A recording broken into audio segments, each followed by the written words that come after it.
Definitely খুবই ভালো লেগেছে, কারণ তাকে দেখারই একটা আলাদা মানে অনুভূতি আর কি।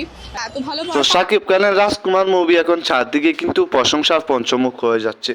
যত নায়ক নায়িকা বা অভিনেতারা আছে সবাই কিন্তু প্রশংসা করে যাচ্ছে শাকিব খানের এই রাজকুমার মুভিটা। বিশেষ করে শাকিব খানের যে লাস্টের যে সিনটা ছিল সেই সিনটা দেখে অবশেষে আমাদের প্রিয়তমা বা বাংলার প্রিয়তমা বলতে পারেন যে ইদিকা পাল প্রিয়তমা মুভির নায়িকা, সেই প্রিয়তমা মুভির নায়িকা কিন্তু আমাদের সুপারস্টার শাকিব খানের যে রাজকুমার মুভিটা সেই মুভিটা দেখলেন এবং একটা ছোট্টখাটো একটা রিভিউ দিলেন।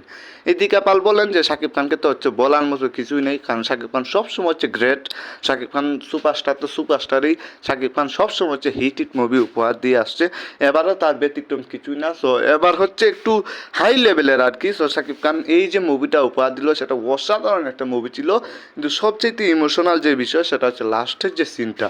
যেমন প্রিয়তমাতেও কিন্তু লাস্টের একটা সিন ছিল ইমোশনাল, শাকিব খানের বৃদ্ধ লোক। এখানে যে মায়ের প্রতি যে ভালোবাসা শাকিব খানের লাস্টের যে সিনটা, এটা একদম অসাধারণ, একদম অন্তরে লাগছে। প্রিয়তমা ইদিকা পাল এমন কিছুই কিন্তু বললেন।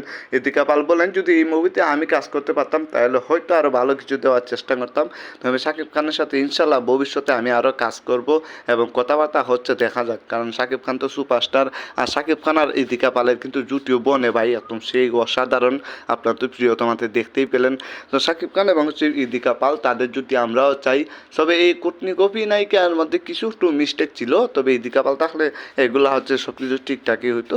যাই হোক, ব্যাপার না। ইদিকা পালও শুভকামনা জানাইলেন শাকিব খানকে, হয়তো খুব শীঘ্রই ইদিকা পাল এবং শাকিব খান আবারও এক হবেন, আবারও মুভি আসবে।